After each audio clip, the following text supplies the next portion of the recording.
What is going on, guys? It's Nick from Surfcast and the Island, back at you with another video. Today's topic of discussion is actually going to be a care package appreciation post. Shout out to Joseph D'Agostino, aka JoeBaggs Outdoors, as well as Brandon that works over at Causeway. Is also affiliated pro staff with JoeBaggs, for sending me this care package and making it happen.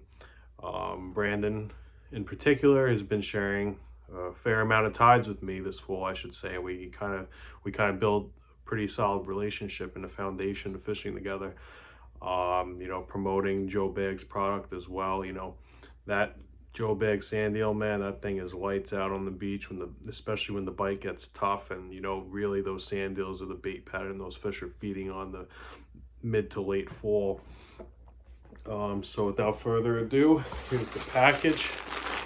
Let's see what's inside.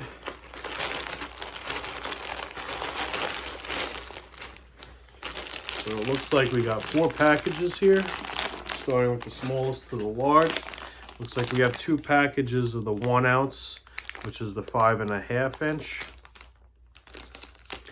I believe this is regular brown, natural brown. Looks like I also got a package of the offshoot neon green color as well. Stands out in a little bit of darker, murkier water. Moving on to the larger sizes. Looks like I have a natural brown 1.5 ounce he gave me, as well as the 2 ounce Ghost. And the lengths on these are 6 1/5 on the 1.5 and 6.75 on the 2 ounce. Just as an overview, I haven't really had much experience with the 2 ounces themselves, but I could give you a fair share of my success stories with the 1 ounce itself. Very, very effective plug into light, moderate surf. Once you get into those heavy gales and big surf, it holds better than majority of plugs out there on the market that are a little more lightweight, tend to tumble. So on and so forth. But it holds pretty solid. It's the weight distribution on it is great. It casts great.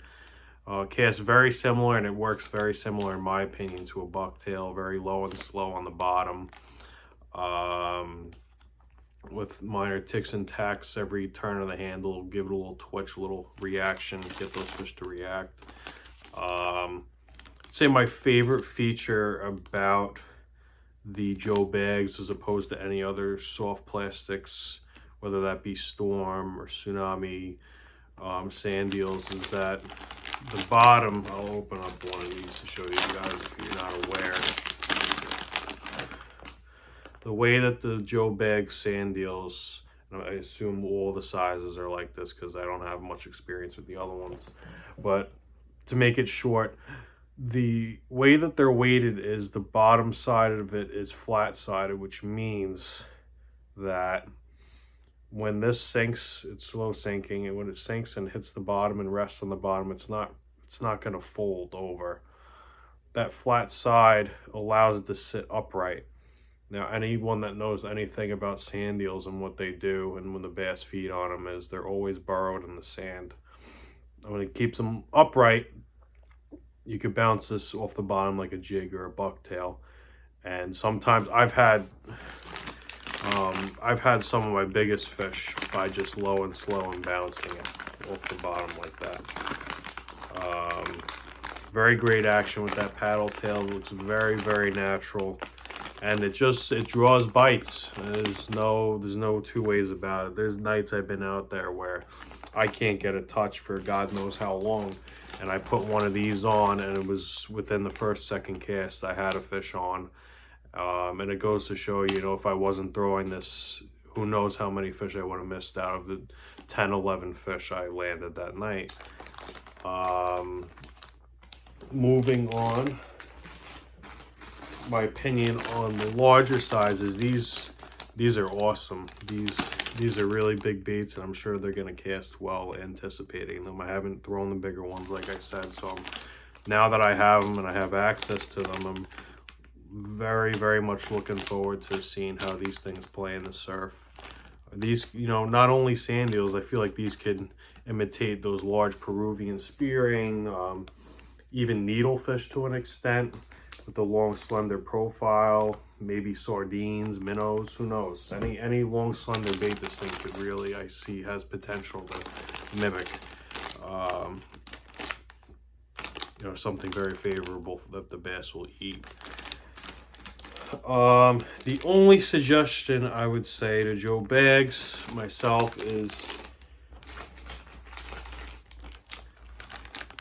if we can, you know, possibly in the future have the 1 ounce size, also have more sizes, such as maybe 1.25 ounces, 1.5 ounces, while still keeping this 5.5 inch profile.